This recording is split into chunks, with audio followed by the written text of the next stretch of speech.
नमस्कार दोस्तों, मैं आपका अपना दोस्त अविनाश। आप सभी दोस्तों का सूर्य ऑटोटेक में फिर से एक बार स्वागत है। दोस्तों, मेरा आज का वीडियो इंडिया की मोस्ट पॉपुलर गाड़ी टीवीएस कंपनी की जुपिटर पर है।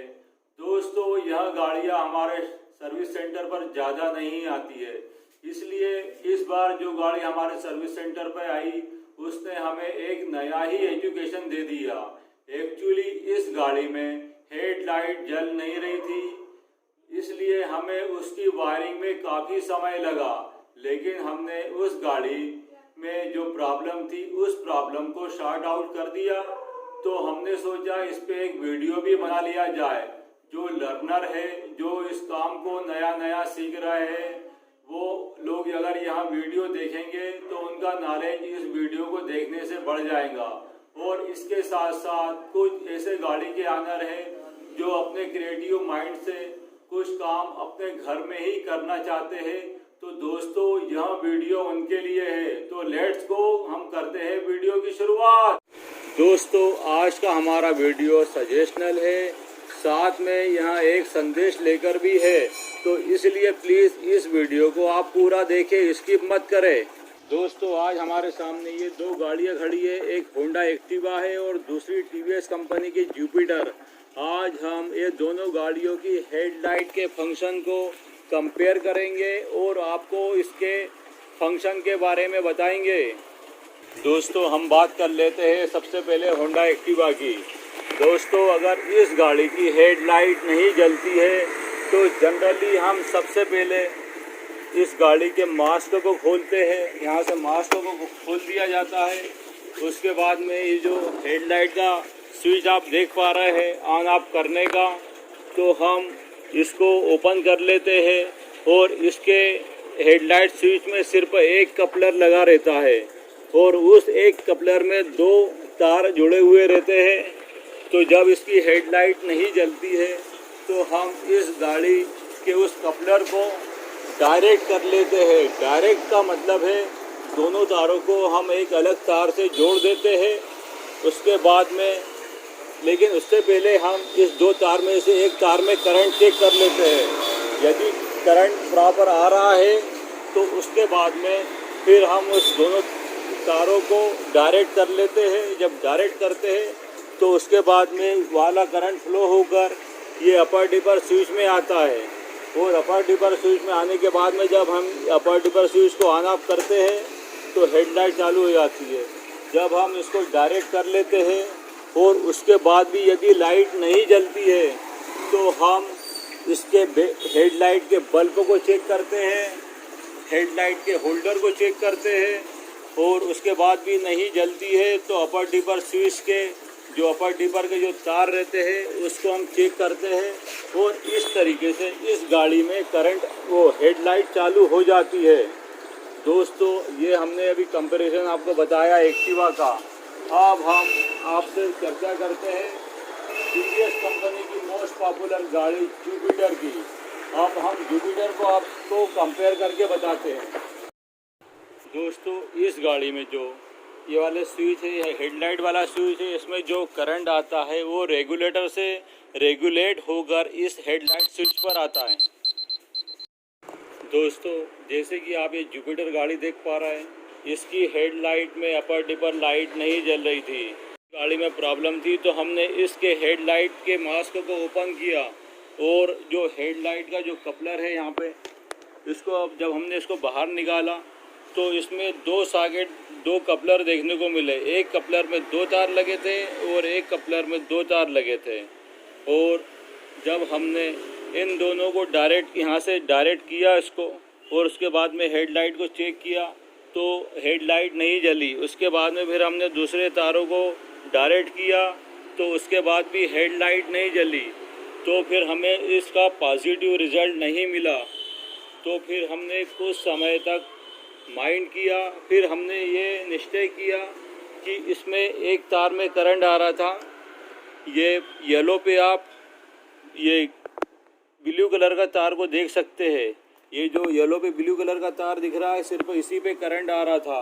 तो फिर हमने निश्चय किया है, हमारे पास एक टेस्टर होल्डर है, हमने इस तरीके से एक चेक करने के लिए एक होल्डर बनाया है और फिर हमने गाड़ी को स्टार्ट करके ये जिस पे करंट आ रहा है इस पे एक तार हमने लगाया और अलग से हमने एक अर्थिंग लगाई तो ये वाली लाइट जल गई थी। और जैसे ही हमने आरपीएम को इंक्रीज़ किया वैसे ही ये बल्ब फ्यूज हो गया। तो थोड़ी देर तो हमने सोचा कि ये क्या हो गया, तो फिर हमने फाइनल किया कि ये जो बल्ब उड़ा है अगर हम यहाँ से इसको डायरेक्ट कर देते और इसकी हेडलाइट जल जाती और फिर हम एक्सीलेटर को इंक्रीज़ करते और बल्ब यदि फ्यूज होता तो फिर हमें ऐसा फील होता कि इसके रेगुलेटर में कुछ फॉल्ट है, जबकि ऐसा इस गाड़ी में हुआ ही नहीं। हमने जैसे ही उसमें अर्थिंग यहाँ पे लगाई बाहर और वैसे ही ये बल्ब फ्यूज हुआ। तो फिर हमने माइंड किया और निश्चय किया कि अब हम इसका ये चेक करेंगे कि ये जो तार है येलो पे ब्लू कलर की जो पट्टी दिख रही है आपको, ये तार कहाँ से आया है। इसके लिए फिर हमने इसके सीट को खोलने का निश्चय किया और ये पता करने के लिए चेक करना है हमें कि ये तार जो आ रहा है वो कहाँ से आ रहा है। तो दोस्तों अब हम इसकी सीट खोलते हैं और आपको दिखाते हैं।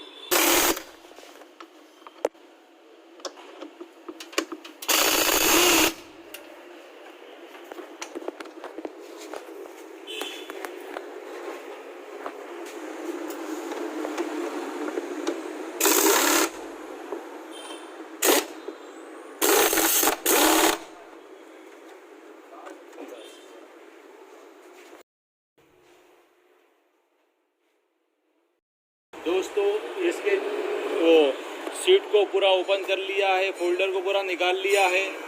अब हमने ये माइंड करना था हमें कि ये जो येलो पे ब्लू कलर का जो तार है ये कहाँ से आया है। तो फिर हमने इसके मैग्नेट असेंबली के पास में आए, फिर यहाँ से हमने चेक किया तो हमें यहाँ पे ये येलो पे ब्लू कलर का ये तार यहाँ पे दिखा। फिर इस तार को देखते देखते हम इस रेगुलेटर पे आए और इसी कलर के तार को हमने इस रेगुलेटर पे ढूंढा, लेकिन वो दोस्तों यह यहाँ पे कहीं भी नहीं मिला। ये सीधा हमें हेडलाइट स्विच के ऊपर मिला। तो फिर हमने कुछ समय के बाद में इसको माइंड किया, इसमें जो करंट आ रहा था ये डायरेक्ट वो मैग्नेट की तरफ से होते हुए सीधा स्विच में आया है। और उसके बाद में फिर ये जो उसके साथ में वाइट कलर का तार लगा हुआ, फिर हमने देखा कि इसके साथ वाला जो सपोर्टर जो तार है वो कहाँ गया है। तो फिर हमने उसको चेक किया तो वो वाइट कलर का तार हमें ये रेगुलेटर में मिला। तो फिर हमने ये माइंड किया ये जो तार यहाँ से डायरेक्ट जा रहा था ये तो बिना रेगुलेटर के रेगुलेट होके यहाँ पे हेडलाइट स्विच में आया। फिर एक दूसरा जो उसके साइड में तार था वो यहाँ से डायरेक्ट रेगुलेटर में गया और रेगुलेट होने के बाद में फिर वहाँ से एक तार निकला है जो ये आया है वाइट वो येलो पे वाइट पट्टी, वहाँ से रेगुलेट होकर यहाँ पे आया है। और फिर यहाँ से जो ये अपर डिपर स्विच में गया है तो आप देख सकते हैं यहाँ पे वाइट पे ग्रीन, ये येलो पे ग्रीन और इसी तरीके से येलो पे ग्रीन आप यहाँ पे देख सकते हैं।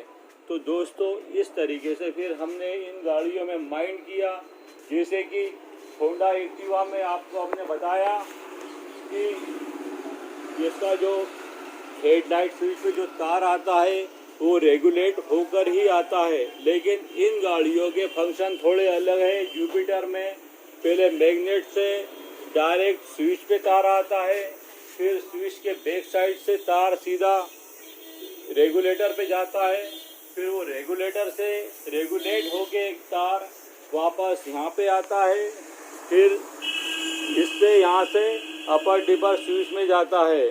तो इस तरीके से दोनों गाड़ियों में अलग अलग तरीके से प्रोसेस है। दोस्तों अब मैं बता दूं इस गाड़ी में जो प्रॉब्लम थी वो प्रॉब्लम क्या थी। इस गाड़ी में प्रॉब्लम ये थी, ये जो तार मैग्नेट से यहाँ तक आया है और यहाँ से जो तार वापस जा रहा है रेगुलेटर में, तो वो तार बीच में से कहीं ब्रेक था। तो हमने एक सुपर आइडिया लगाया और इसके वायरिंग को हार्नेस को हमने कहीं से भी काटा पीटा नहीं, हमने अलग से एक एडिशनल तार इसके अंदर जोड़ दिया है, जैसे कि आप यहाँ पे देख पा रहे हैं और यहाँ पे भी आप देख पा रहे हैं। हमने इस तरीके से एक तार को अलग से जोड़ दिया, इससे हमारे कस्टमर का भी खर्चा होने से बच गया और साथ में दोस्तों ऐसा करके हमने हमारे कस्टमर के भी पैसे बचा दिए और साथ दोस्तों ऐसा करके हमने हमारे कस्टमर के पैसों को भी बचा लिया और इस वायरिंग लूम को भी काटने से बचा लिया और साथ में इसकी हेडलाइट भी चालू हो गई और हमने हमारे हुनर को भी निखार लिया। दोस्तों ये जुपिटर हमारे वर्कशॉप पे बहुत कम गाड़ियाँ आती है, इसलिए हमें आइडिया नहीं था, लेकिन आज हमने इसको बहुत अच्छी तरीके से माइंड मेकअप कर लिया है। दोस्तों आप देख सकते हैं हमने जुपिटर की हेडलाइट में जो प्रॉब्लम थी उसको शॉर्ट आउट कर दिया है। अब हम गाड़ी की लाइट को चालू करके आपको दिखा दें।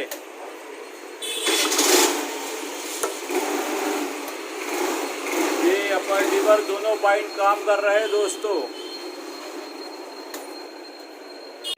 दोस्तों आज के वीडियो में इतना ही। दोस्तों अगर यह वीडियो आपको पसंद आए तो इसे लाइक करें, दोस्तों के साथ में शेयर करें और मेरे इस चैनल को सब्सक्राइब करें।